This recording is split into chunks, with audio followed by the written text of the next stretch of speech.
bien, moi j'ai commencé par faire des études classiques, on va dire, hein, de lettres, en prépa, voilà, j'étais en Hippocane, Cagne. J'ai fait des sciences politiques et puis une licence d'histoire, voilà, pour les parcours, pour les études.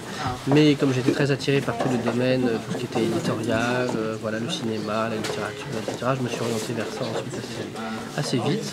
Et donc j'ai eu la chance de pouvoir commencer assez jeune dans le roman en publiant un premier roman. Et puis j'ai continué depuis, surtout dans du roman de polar historique, voilà, pendant une quinzaine d'années. Et je suis revenu il y a 7-8 ans à mes premières amours, qui était aussi la bande dessinée. Et donc maintenant je travaille aussi comme scénariste avec des dessinateurs que je trouve de grands talents, qui sont là au Japon, ici au Lapo par exemple.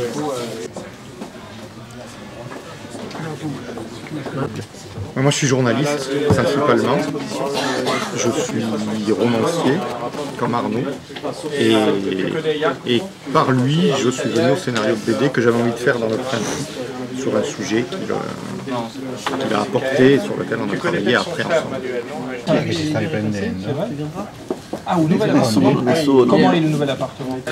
Ça raconte Cagliostro est un mage du XVIIIe siècle, un personnage assez mystérieux qui a été impliqué dans l'affaire du collier de la reine, et qui était magicien fréquentant les milieux proches de la cour de Louis XVI. On est parti de ce point de départ pour construire une histoire qui relève du polar historique dans lequel un meurtre est commis et la police demande l'aide de Cagliostro qui a des dons de visionnaire qui va découvrir au fur et à mesure que se déroulent les albums. Donc c'est à la fois une enquête classique et puis la quête d'un personnage qui se trouve lui-même.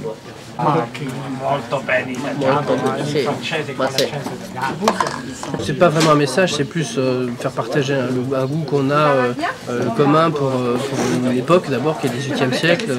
Il se trouve que lui comme moi on a fait chacun une trilogie de notre côté de romans qui se passent au XVIIIe siècle, dans ces qu'on aime particulièrement. Donc comme tous les passionnés d'histoire au départ, je pense que c'est surtout pour transmettre ce goût-là de l'histoire et puis aussi le goût on va dire plus ludique d'une certaine manière qui est celui de l'enquête policière et qui est, voilà. Et donc là l'idée c'est de Cagliostro est intéressant parce que c'est un personnage qui est à la fois historique et en même temps un personnage qui a une dimension un peu fantastique.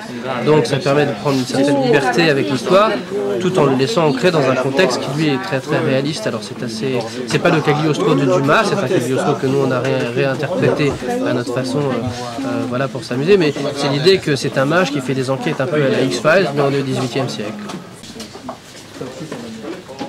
C'est-à-dire, tu vois, le petit voisin étriqué. Moi j'ai la référence du journal Tintin de ma jeunesse, alors je dirais c'est 7 à 77 ans, ça peut être un peu avant et un peu après, hein, ça marche. D'accord.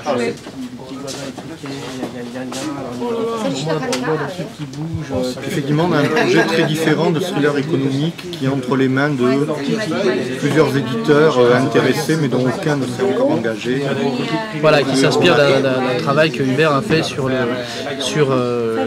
un sujet qu'on ne va pas dévoiler tout de suite, mais qui est un sujet, on va dire, d'actualité assez brûlant et qu'il avait traité en tant que journaliste. Voilà, donc on aimerait bien adapter en BD parce que ça fait, on va dire que c'est un thriller là très contemporain et très en phase avec beaucoup de préoccupations d'aujourd'hui.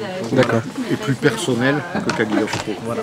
Donc je le rappelle, Cagliostro doit paraître en 6 tomes, c'est ça? Alors 3 pour le moment. 3 tomes et puis ensuite on verra. Peut-être. Aliénor, oui, en 6 tomes. Mais d'accord. On est devant le triomphe, il est possible qu'on en fasse 3 autres. Ok. Ou à 172, mais c'est pas sûr encore. Très bien. Je vais déjà voir le deuxième. Ok. Bah, merci à vous pour cette interview. Merci. Et bonne continuation. Merci.